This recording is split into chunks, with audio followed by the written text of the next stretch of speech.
Good evening, everyone. Phil here, and welcome to the Daily Wrap for what was Tuesday, the 19th of December, 2023. Pretty fun streaming day, and definitely a way more relaxing day than yesterday's more stressful day. Let's talk a little bit about that. So, next to last streaming day of the week for me, consecutive streaming day, I should say, and right off the bat, opening up today on the podcast with a big discussion about these Insomniac games leaks due to hacking. And really unfortunate what's happening right now with personal information on the internet. I personally can attest to this because I've had my personal information without my permission thrown all over the internet, and I've seen firsthand some of the malicious things that can be done with it. It's awful. Those people don't deserve it. And I basically go into full detail about the hacking and what other information was revealed, because there's actually a lot of information about their upcoming games that's been revealed. But I didn't delve too deep. Like, it was a big segment of the podcast today, but, you know, I feel bad diving so deep. Like, people kept coming on the stream, did you hear about the sales data? Did you hear about the Disney fees that they charge to make games and blah, blah, and I'm like, no. And, you know, why I didn't do that is because it's not supposed to be public knowledge. This is not supposed to be stuff that we're supposed to know. Business arrangements and dealings behind the scenes is not for public consumer consumption. That's business arrangements between companies that it's fine for them to do whatever they want, and we don't need to know about it. And I do feel pretty bad about that. That kind of information now is out, and now perhaps their competitors can make judgments because of it. Now people can make personal judgments about products and things because of it, and it's just not right. But we did talk a little bit about, you know, the upcoming Wolverine game and the roadmap that Insomniac has for their future games. So give the podcast a look. The other half of the podcast was a lot of interaction with the audience and chill times. First game today was Robocop Rogue City. Now, admittedly, I like the game a lot. I'm still enjoying it, but the audience for this game has fallen off. You know, this is a game that came out in, what was it, late October or early November? I can't remember exactly when it came out. I didn't play it at launch because I had other games I was playing and I was trying to play catch up from being sick. So we essentially skipped it. People recommended it over the course of November, and finally by the end of November, early December, I said, let's pick it up and do it. So we've been playing it, and now as of today, we're actually 17 hours in. I love this game. As much as I know the graphics aren't very good, because the character models are glitchy and not looking good, and the graphics have these lighting issues and glitches and things like that. Outside of those issues, which is just lack of polish and budget, the game is outstanding. The plot is good. The gameplay elements are sound. The open world exploration and the missions that you can find in the world are fun. So my major complaints are just that it's sad it wasn't a AAA studio that had more money that made the game. But outside of that, the game is great. So I really like this playthrough. But I think what happened is, you know, people were very excited for it at first. And then, you know, you go and turn into a few streams and the hype dies down. And the good news is we're near the end of the game, but yeah, we're getting a lot less people for these streams and stuff like that, you know. But still, had a great time. Tons of plot advancement today.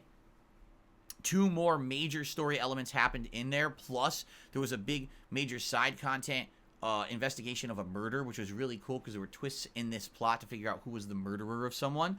So it went really well. And from what people are saying, I'm definitely going to beat it next time I play it, but I don't know exactly how much time I need. If you are someone watching that playthrough and you've seen a game before or played it yourself, if you could give me that kind of advice, like maybe leave a comment on the video and say, hey, so just so you know, you got 2 hours left, you got 3 hours left, or whatever you think. I would like to know, because I want to schedule it as a stream in the next couple of weeks. I want to finish the game, but I also don't want to schedule it for like a 2-hour late night stream and then I can't finish it and now we got to do another stream. I'd want to divvy it into the right slot. You see, I want to give it the right amount of time. So if you let me know, I would appreciate that. Thank you in advance to anyone who does watch those videos and can help me out in that regard. I'd appreciate that. Late night stream tonight was Like a Dragon Gaiden, and the good news here was it was lots of advancement in the plot. We basically did over an hour, I would say like an hour and 15 minutes out of our 2-hour plus stream was plot advancement. Advanced to chapter 4. There was actually a day-night transition. It unlocked a bunch more content. There was actually a few side missions we were waiting to do until that day-night transition happened. And it happened, and we were like, yes, we could finally do the mission where you got to take a picture of a boat. We could finally do the mission where we collect all 7 of the golden balls. It's like a Dragon Ball parody, and trade them in to get a wish granted and stuff like that. It was fun. It was really fun. I really enjoyed it. Chill times with the audience.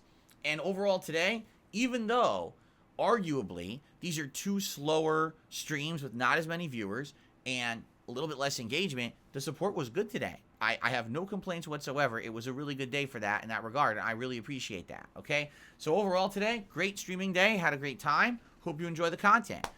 Tomorrow is my final consecutive streaming day of the week, so on Wednesday morning, we'll do another Level 1 podcast. Not exactly sure what we'll talk about because it really depends on if there's any more gaming news. If not, we could always do maybe some suggestion box or whatever. We'll see where the vibe takes us in the morning. Then, it is more Baldur's Gate 3 on the first stream. The last one was great. I really enjoyed the exploration, so I'm looking forward to more of that, and then heading towards these major quests that we have marked on the map and starting to do some of those. Should be a good time. I hope, again, for those who like the Baldur's Gate 3 playthrough, I hope you'll come by and watch and engage and support. Now, I will say this, just so you guys know, because I haven't talked about this yet, and I'll probably talk about this on tomorrow's podcast.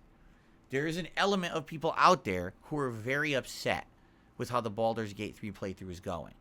But not what you think. You might think, oh, because they don't like how you're playing it or whatever. Oh, no, no, no. It's because the viewers are coming to the streams, watching, engaging, and supporting. And they don't like that. They were hoping that Baldur's Gate 3 was going to be another Divinity 2. They thought that within 1 or 2 streams it would tank, and then I'd be sitting here committing to this lengthy game that no one was going to watch or engage or support with. For just so you guys know, I'm 12 hours in. Every stream's been great. I don't have a single complaint about anyone showing up, engaging, or supporting on these streams. They've all been good, okay? So I hope we can keep that momentum going. And if we do, these people are legit upset. I'm getting comments on the videos. People are fucking emailing me and shit, tweeting me and stuff about, oh, yeah, you're only playing that game because of money and stuff. Like, I don't know what you're talking about. I'm playing it because people wanted it. It's a game of the year. And said that they really wanted it. You know, that's why I'm playing it. And it just so happens we're 12 hours in and it's actually pretty good. And I'm enjoying it and I can't wait to learn more and get better at it. There's been frustrating parts of the game. I've been very vocal about those. And I'm going to continue to do that and be honest with my audience about what I like and dislike about Baldur's Gate 3. But what's funny is these people cannot accept success. Oh my God, he actively finally chose to play this game. He's playing it. People are liking the playthrough, showing up, engaging, and supporting. They hate it. How dare he have success? So, FYI, I just thought you would like to know that because it's hilarious, these people trying to leave negative shit on my playthrough and try to say, it doesn't work. I'm going to continue to play this game and enjoy it, and as long as everyone else is enjoying it too, I think we're going to continue to have this awesome playthrough over the next month. Keep in mind that we're going to do a schedule update on the Christmas Marathon on Saturday, and we're going to figure out exactly what games are coming out when, and when, you know, how long I'll be able to keep this as a major game in the rotation or when it's going to become a balanced thing. We'll see, okay? But so far, no complaints. I'm very excited for tomorrow's Baldur's Gate 3 stream. I hope we'll keep it up, and can't wait to see you all for that. Tomorrow night on the late stream at 6:45 p.m. Pacific Time, it's Modern Warfare 3 again, but I'm going to leave this stream in your hands, much like we did last Wednesday. During the pre-stream of that, when I turn it on and people are there, I'm going to have you poll and say, hey, do you want to see Warzone, Battle Royale, or would you like to see more multiplayer with the Akimbo Renettis and other stuff? We'll see what people vote for, and that'll be the determining factor of what we do with that stream, okay? I'm not here Thursday. Friday, it's going to be more Baldur's Gate 3, and Friday Night Fights is going to be my big return to playing with Blanca in Street Fighter 6. I'll look up some videos to absorb some tech and actually play with him that night. And then Saturday is the big Christmas Marathon event. Food, booze, festive attire, schedule update, tier maker of holiday specials and movies, 2 games including the Grinch Adventures, as well as, I think it's like Grinch Christmas Adventures, as well as whatever game you vote for. People are voting right now, and we're going to determine what that is by Friday, so I'm excited to see what you guys vote for, plus food and other stuff. It's just going to be a great festive vibe all day long. It's a party atmosphere. That's the whole point of the Christmas Marathon, is to not take it so seriously and just have a lot of fun together and have a holly jolly time before you guys head off to celebrate your own holidays on Saturday and Sunday for Christmas Eve and day. So if you can make it on Saturday, please do. I wish you all the best. I wish that you all have a great, safe night. I really enjoyed today's streams. One final thing. I will be reviewing a movie, a Christmas movie, tomorrow night. not tonight, but tomorrow night, I'm going to review a Christmas movie. It's the first time I've ever seen this film. I just watched it last night. I have a lot to say about it, and I actually think that I enjoyed it more as an adult than I would have if I saw it when I was younger. So I'm not going to spoil, but it's a first-time watch for me, and I'm going to review that tomorrow night over on DSP Reacts. For those who've been liking those holiday reviews, the final one of the season is tomorrow. Okay? Thank you all. Please have a good night. See you all in the morning. Peace out.